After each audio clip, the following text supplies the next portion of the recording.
Bismillahirrahmanirrahim. Assalamualaikum warahmatullahi wabarakatuh. We are from group 5. We will explain our material about interaksi sosial and motivasi belajar. Before that, I will introduce myself. I'm Farah Sukardi as the moderator as well as the first speaker. Interaksi sosial dan motivasi belajar merupakan berbagai hal yang berhubungan dengan dunia perubahan, di mana hal ini sangat berkaitan dengan hubungan antar individu, hubungan antara satu kelompok dengan kelompok yang lainnya, yang saling memberi dan memotivasi baik lingkungan masyarakat, khususnya dunia pendidikan. Apabila tidak ada yang namanya interaksi sosial, maka tidak akan terjadi proses belajar mengajar, yang bisa dipastikan jika dunia tidak akan ada namanya kehidupan bersama. Pada materi kali ini ada 7 pembahasan yang akan kami jelaskan. Yang pertama yaitu interaksi sosial. Ada beberapa pengertian interaksi menurut para ahli. Yang pertama yaitu menurut Bloom and Selnick. Interaksi adalah suatu jenis tindakan yang terjadi ketika dua atau lebih objek mempengaruhi atau memiliki efek satu sama lain. Ide efek dua arah ini penting dalam konsep interaksi sebagai lawan dari hubungan satu arah pada sebab akibat. Yang kedua yaitu menurut Gilin. Interaksi adalah berbagai hubungan sosial yang berkaitan dengan hubungan antar individu dengan kelompok, serta kelompok dengan kelompok. Jika tidak ada interaksi sosial, maka di dunia ini tidak ada kehidupan bersama. Yang ketiga yaitu menurut Astrid Susanti. Interaksi sosial ialah suatu hubungan yang ada di antara dua atau bahkan lebih dari individu manusia, yang mana perbuatan dari individu ini akan mengubah, mempengaruhi, bahkan bisa memperbaiki kelakuan dari individu yang lainnya. Interaksi sosial juga tidak sekedar berbicara mengenai tindakan, tapi tindakanlah yang bisa mempengaruhi individu yang lainnya. Yang keempat yaitu menurut Homans, mendefinisikan interaksi sebagai suatu kejadian ketika suatu aktivitas yang dilakukan oleh seseorang terhadap individu lain diberi ganjaran atau hukuman dengan menggunakan suatu tindakan oleh individu lain yang menjadi pasangannya. Oleh karena itu, interaksi menurut beberapa ahli tersebut dapat disimpulkan bahwa interaksi adalah hubungan timbal balik antara dua orang atau lebih yang masing-masing orang terlibat di dalamnya memainkan peran secara aktif. Dalam interaksi juga lebih dari sekedar terjadi hubungan antara pihak-pihak yang terlibat, melainkan terjadi saling mempengaruhi. Maybe that's all from me. Selanjutnya saya persilahkan kepada Nindiri Karyani as the second speaker. Thank you. Baik, selanjutnya interaksi guru dan siswa. Proses belajar mengajar yang dilakukan di kelas selama ini seringkali hanya satu arah, di mana siswa hanya mendengarkan apa yang dijelaskan oleh guru. Oleh karena itu, sebaiknya siswa dapat dilibatkan lagi secara aktif untuk berinteraksi dengan guru atau antar siswa. Persentase kemampuan siswa atau mahasiswa dalam memahami dan mengingat apa materi yang telah dipelajari sebelumnya hanya 5% jika mereka sekedar mendengarkan penjelasan dari guru. Jika dilihat dari piramida pembelajaran, siswa akan lebih mudah lupa dengan apa yang telah dipelajari sebelumnya jika mereka hanya mendengarkan penjelasan saja. Di dalam kegiatan belajar mengajar, interaksi menjadi poin penting, di mana tidak hanya siswa yang mendapatkan manfaat, akan tetapi guru juga mendapatkan umpan balik atau feedback apakah materi yang diberikan dapat diterima dengan baik oleh siswa. Lebih lanjut, siswa memiliki 4 karakteristik yang terdiri dari siswa yang termotivasi oleh profesi, balasan, sosial, dan siswa yang memang memiliki minat yang besar di dalam bidangnya. Sayangnya, karakteristik siswa yang terakhir ini jumlahnya lebih sedikit dan minoritas di antara karakteristik yang lain. Dalam interaksi belajar, maka berarti ada kegiatan guru dan kegiatan siswa. Keduanya saling berhubungan. Terkait dengan model interaksi itu sendiri terdiri atas 2 kata, yaitu model dan interaksi. Di dalam bahasa Indonesia, model berarti contoh, pola acuan ragam, atau macam. Model berarti gambaran yang dapat memperjelas berbagai keterkaitan di antara unsur-unsur yang ada. Sedangkan interaksi terdiri dari 2 kata asal, yaitu aksi dan interaksi yang berarti kegiatan, dan inter dapat diterjemahkan menjadi antar. Jadi, interaksi adalah kegiatan timbal balik. di mana kegiatan yang satu menimbulkan kegiatan yang lain dan atau kegiatan partner yang satu menimbulkan kegiatan partner yang lain. Proses belajar mengajar berarti proses memberikan atau menyampaikan pelajaran atau disebut juga proses mentransfer, yaitu mentransfer pelajaran yang dilakukan oleh pendidik kepada peserta didik. Di dalam Al-Quran juga dijelaskan tentang mengajar. Guru sebagai pengajar, guru bertugas memberikan pengajaran di sekolah. Di dalam proses belajar mengajar tidak terlepas dari interaksi, di mana jika tidak ada interaksi di antara proses belajar mengajar, maka dapat dikatakan proses tersebut tidak berjalan dengan baik. Maka dari itu, guru harus menerapkan model interaksi yang dapat melibatkan siswa secara aktif, sehingga proses belajar mengajar tadi dapat berjalan dengan baik. Selanjutnya, pengertian motivasi. Motivasi adalah dorongan atau alasan yang menjadi dasar semangat seseorang untuk bertindak, melakukan sesuatu dalam mencapai tujuan tertentu. Kata motivasi dapat didefinisikan sebagai semua hal yang menimbulkan dorongan dan semangat dalam diri seseorang untuk mengerjakan sesuatu. Secara etimologi, kata motivasi berasal dari bahasa Inggris, yaitu motivation yang artinya daya batin atau dorongan. Sehingga motivasi dapat diartikan sebagai segala sesuatu yang mendorong atau menggerakkan seseorang untuk bertindak melakukan sesuatu dalam mencapai tujuan tertentu yang bisa datang dari dalam diri sendiri ataupun dari orang lain. Motivasi ini dapat membuat seseorang mengerjakan sesuatu dengan antusias. Kemudian, pengertian motivasi menurut para ahli. Yang pertama, Weiner. Motivasi adalah kondisi internal yang membangkitkan seseorang untuk melakukan tindakan tertentu dan tetap tertarik dalam kegiatan tersebut. Yang kedua, Uno. Motivasi adalah dorongan internal dan eksternal dalam diri seseorang yang diindikasikan dengan adanya hasrat dan minat, dorongan dan kebutuhan, harapan dan cita-cita, serta penghargaan dan penghormatan. Yang ketiga, Henry Shimamura. Motivasi adalah fungsi dari penghargaan individu bahwa upaya tertentu akan menghasilkan tingkat kinerja yang pada gilirannya akan membuahkan hasil yang dikehendaki. Yang keempat, A. Anwar Prabu Mangkunegara. Motivasi adalah suatu kondisi yang berpengaruh membangkitkan, mengarahkan, dan memelihara perilaku yang berhubungan dengan lingkungan kerja. Yang kelima, G.R. Terry. Motivasi adalah sebuah keinginan yang ada pada diri seseorang yang merangsangnya untuk melakukan berbagai tindakan. Motivasi juga dapat diartikan sebagai proses yang menjelaskan intensitas, arah, dan ketekunan seseorang untuk mencapai tujuannya. Dalam definisi ini terdapat 3 elemen utama, yaitu intensitas, arah, dan ketekunan. Jadi dapat disimpulkan bahwa motivasi adalah suatu proses yang mendorong atau mempengaruhi seseorang untuk melakukan tindakan dalam mencapai apa yang diinginkannya, baik itu secara positif maupun negatif. Motivasi juga akan memberikan perubahan pada seseorang yang muncul akibat dari perasaan, jiwa, dan emosi sehingga mendorong untuk melakukan sesuatu yang disebabkan oleh kebutuhan, keinginan, dan tujuan tertentu. Baiklah, terima kasih untuk Nindi Rikaryani. For the next, saya persilakan kepada Anissa Awad Dahrut as the third speaker. Time is yours. Selanjutnya adalah D. Jenis dan sumber motivasi. Pembagian jenis motivasi dapat dilihat dari perspektif kebutuhan dan perspektif fungsional. Yang pertama, perspektif kebutuhan.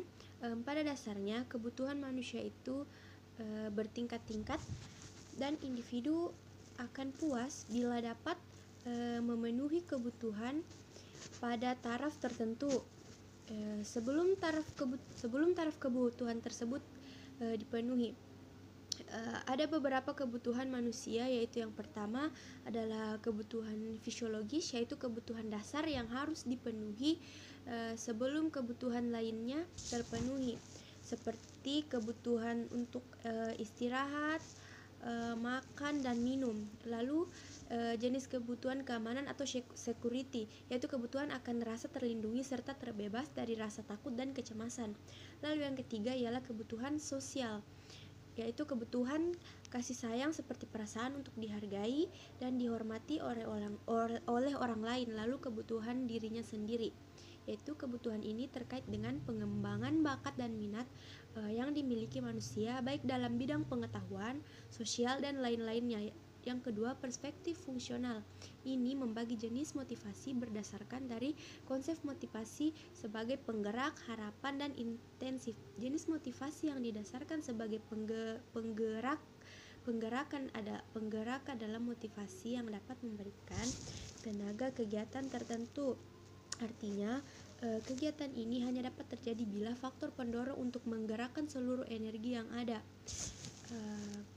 Motivasi yang didasarkan pada harapan adalah jenis motivasi yang memandang bahwa sesuatu pasti akan terjadi sesuai dengan harapan.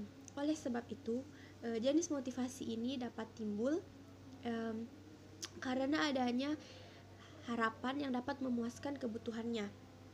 Lalu bila seseorang tidak memiliki harapan bahwa sesuatu tersebut tidak terjadi sesuai dengan harapan, maka motivasi dirinya juga akan menurun, bahkan hilang. Sedangkan motivasi yang didasarkan pada insentif adalah motivasi yang timbul karena adanya tujuan yang nyata. Tujuan yang nyata tersebut dapat berupa rasa bahagia atau senang, misalnya adanya hadiah ataupun pujian yang diberikan oleh orang lain. Oleh sebab itu, seseorang dapat dimotivasi dengan memberikan insentif kepadanya. Motivasi dapat terbagi menjadi dua, yaitu yang pertama motivasi intrinsik dan yang kedua yaitu motivasi ekstrinsik. Menurut Sung 2012 menyatakan bahwa motivasi intrinsik mengacu pada motivasi yang melibatkan diri dalam sebuah aktivitas karena nilai atau manfaat aktivitas itu sendiri. Aktivitas itu sendiri pun merupakan sebuah tujuan akhir, dan individu-individu yang termotivasi secara intrinsik mengerjakan tugas-tugas tersebut dengan cara menyenangkan. Partisipasi pengerjaan tugas merupakan penghargaan yang didapatkan dari pengerjaan tugas itu sendiri dan tidak bergantung pada penghargaan eksplisit atau pembatas eksternal lain. Lalu motivasi ekstrinsik adalah motivasi melibatkan diri dalam sebuah aktivitas sebagai suatu cara mencapai sebuah tujuan. Individu-individu yang termotivasi secara ekstrinsik mengerjakan tugas-tugas karena mereka meyakini bahwa partisipasi tersebut akan menyebabkan berbagai konsekuensi yang diinginkan, seperti mendapatkan hadiah, menerima pujian dari guru, atau terhindar dari hukuman. Sumber motivasi dapat dibagi menjadi dua golongan, yaitu yang pertama sumber motivasi yang berasal dari dalam diri sendiri atau intrinsik, dan sumber motivasi yang berasal dari luar diri yaitu ekstrinsik. Motivasi intrinsik merupakan motivasi yang terjadi aktif atau berfungsinya tidak membutuhkan pengaruh dari luar, karena dalam diri manusia sudah terdapat dorongan untuk melakukan sesuatu. Maka oleh sebab itu motivasi intrinsik sering juga disebut bentuk motivasi yang dimulai atau dasar dorongan dari dalam diri sendiri. Dan yang kedua adalah motivasi ekstrinsik, merupakan motif yang aktif yang berfungsi karena adanya pengaruh dari luar diri. Sumber motivasi ini juga dapat dinyatakan motivasi yang timbul karena dorongan luar yang tidak terkait dengan dirinya. Berangkat dari teori-teori motivasi tersebut, dapat dikatakan bahwa Motivasi merupakan suatu dorongan yang timbul oleh adanya rangsangan dari diri maupun dari luar, sehingga seseorang berkeinginan untuk mengadakan perubahan tingkah laku tersebut yang lebih baik dari sebelumnya. Bagian E, peran motivasi dalam belajar dan pembelajaran. Oke, dalam kegiatan belajar, motivasi dapat dikatakan sebagai keseluruhan daya penggerak di dalam diri siswa yang menimbulkan, menjamin kelangsungan, dan memberikan arah kegiatan belajar, sehingga diharapkan tujuan dapat tercapai. Dalam kegiatan belajar, motivasi sangat diperlukan, sebab seseorang yang tidak mempunyai motivasi dalam belajar tidak akan mungkin melakukan aktivitas belajar. Pentingnya peranan motivasi dalam proses pembelajaran perlu dipahami oleh pendidik agar dapat melakukan berbagai bentuk tindakan atau bantuan kepada siswanya. Motivasi dirumuskan sebagai dorongan, baik diakibatkan faktor dari dalam maupun dari luar siswa, untuk mencapai tujuan tertentu guna memenuhi atau memuaskan suatu kebutuhan. Dalam konteks pembelajaran, maka kebutuhan tersebut berhubungan dengan kebutuhan untuk belajar. Teori behaviorisme menjelaskan bahwa motivasi sebagai fungsi rangsangan atau stimulus dan respon, sedangkan apabila dikaji menggunakan teori kognitif, motivasi merupakan fungsi dinamika psikologis yang lebih rumit, melibatkan kerangka berpikir siswa terhadap berbagai aspek perilaku di dalam belajar. Peran motivasi sangat diperlukan. Peran dari motivasi belajar tersebut adalah dapat menumbuhkan gairah dan juga semangat dalam menjalani proses kegiatan belajar. Dengan motivasi ini, peserta didik dapat mengembangkan aktivitas dan inisiatifnya, dan juga dapat mengarahkan serta memelihara ketekunan dalam melakukan kegiatan belajar tersebut. Seorang pendidik harus berhati-hati dalam menumbuhkan dan memberi motivasi bagi kegiatan belajar peserta didiknya, karena cara dan jenis menumbuhkan motivasi itu bermacam-macam. Ada beberapa bentuk dan cara untuk menumbuhkan motivasi dalam kegiatan belajar, di antaranya seperti memberi angka. Angka dalam hal ini sebagai simbol dari hasil kegiatan belajar peserta didik. Mengenai angka ini, terutama angka-angka yang baik akan memacu peserta didik untuk melakukan kegiatan-kegiatan yang positif, terutama dalam proses pembelajaran. Tetapi ada juga peserta didik yang dalam kegiatan belajarnya hanya ingin mengejar kelas saja. Ini menunjukkan bahwa motivasi yang dimiliki oleh peserta didik tersebut kurang berbobot jika dibandingkan dengan peserta didik yang menginginkan angka atau posisi yang terbaik. Bentuk dan cara menumbuhkan motivasi yang lain adalah pujian. Apabila ada peserta didik yang sukses dalam menyelesaikan tugasnya, pendidik perlu memberikan pujian terhadap peserta didik tersebut. Pujian ini sekaligus merupakan motivasi dan apresiasi yang sangat baik, karena pujian ini akan membuat kepercayaan diri peserta didik menjadi lebih baik dari sebelumnya.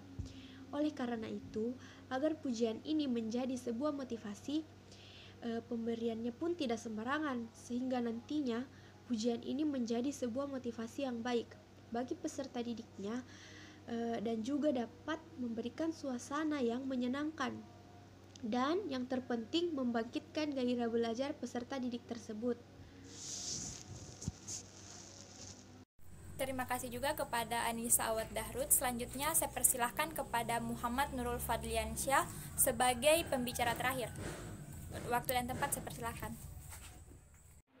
Bismillah, saya akan melanjutkan penjelasan yang disampaikan oleh teman-teman saya sebelumnya.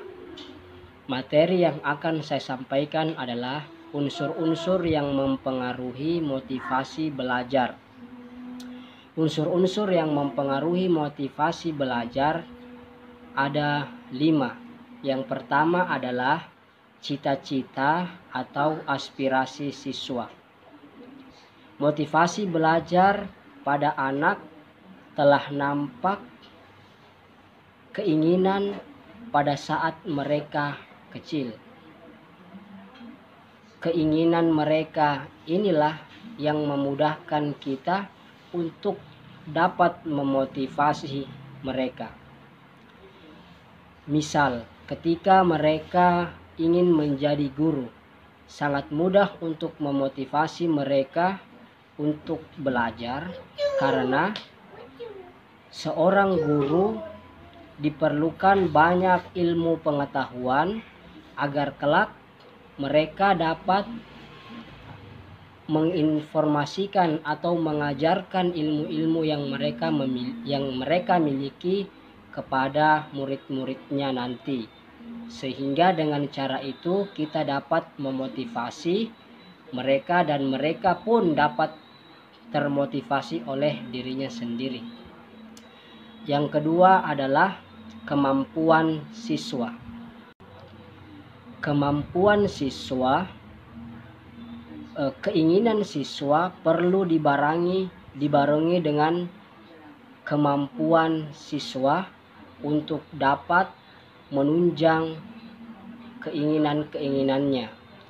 Kemampuan inilah yang mempermudah untuk memotivasi mereka untuk menyelesaikan tugas-tugas pengembangannya. Yang ketiga adalah kondisi siswa. Kondisi di sini adalah kondisi kesehatan jasmani dan kesehatan rohani. Ketika mereka memiliki kedua ini, kesehatan jasmani dan rohani, maka sangat mudah untuk memotivasi mereka karena tidak adanya halangan dalam kesehatan jasmani dan rohani. Sebaliknya, ini sangat membuat mereka menjadi terganggu, kehilangan konsentrasi, kehilangan motivasi dalam belajar ketika mereka tidak sehat dalam jasmani dan rohani. Yang keempat adalah kondisi lingkungan siswa. Kondisi lingkungan alam yang mendukung, yang kondusif, aman, tentram, damai sangat mempengaruhi motivasi mereka dalam belajar. Kondisi lingkungan yang tertib, disiplin membuat mereka termotivasi dalam belajar dan memudahkan kita untuk memotivasinya. Dan yang kelima adalah unsur-unsur dinamis di dalam siswa. Setiap siswa memiliki perasaan, pikiran, emosi, tingkah laku, kebiasaan-kebiasaan yang berubah sehingga mempengaruhi motivasi mereka dalam belajar. Pergaulan mereka dengan teman-teman sebayanya pun dapat mempengaruhi motivasi mereka dalam belajar. Kemudian upaya guru dalam membelajarkan siswa. Guru adalah seorang pendidik profesional, maka guru harus memiliki kepribadian yang baik karena ia bergaul setiap harinya dengan puluhan atau ratusan siswa. Maka seorang guru harus memiliki kepribadian yang Sebagai seorang guru, tentunya dapat memilih dan memilah hal yang baik, partisipasi dan teladan, serta memilih hal-hal yang baik hal ini telah memberikan pembelajaran dan motivasi kepada siswa-siswanya.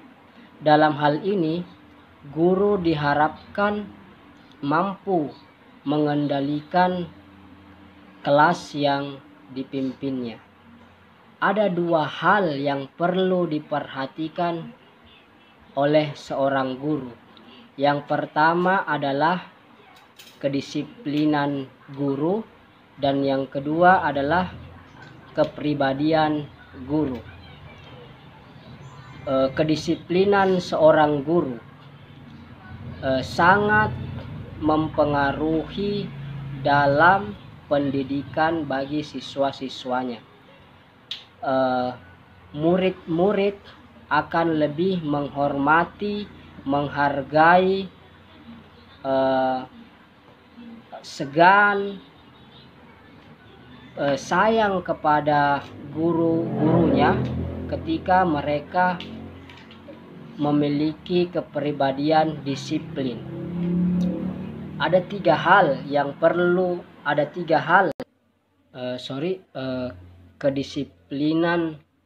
kedisiplinan seorang guru dapat dilihat dalam tiga aspek. Yang pertama, menyelenggarakan disiplin dalam pembelajaran di sekolah. Yang kedua, membina disiplin belajar dalam setiap kesempatan, dalam setiap waktu, seperti memanfaatkan waktu dan merawat fasilitas sekolah. Dan yang ketiga adalah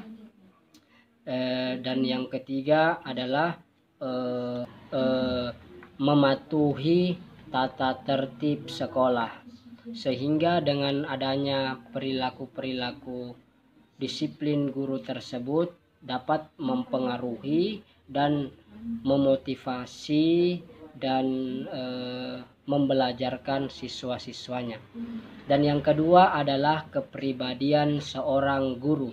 Kepribadian seorang guru haruslah kuat dalam berkepribadian, kepribadian positif, tangguh, berwibawa,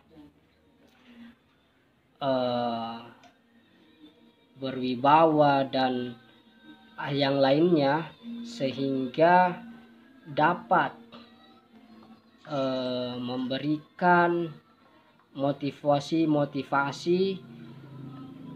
sehingga murid-murid dapat mencontoh perilaku dari guru tersebut karena memiliki kepribadian yang baik. Materi selanjutnya adalah upaya-upaya dalam memotivasi belajar pada siswa. Mungkin dapat dibaca di slide yang telah kami sediakan. Mungkin ini saja yang dapat kami sampaikan. That's all for our explanation. Thank you very much for your paying attention. Assalamualaikum warahmatullahi wabarakatuh. That was the presentation of the material from our group. Thank you very much for your attention. Kurang dan lebihnya mohon dimaafkan. Wabillahi taufiq wal hidayah. Wassalamualaikum warahmatullahi wabarakatuh. Thank you.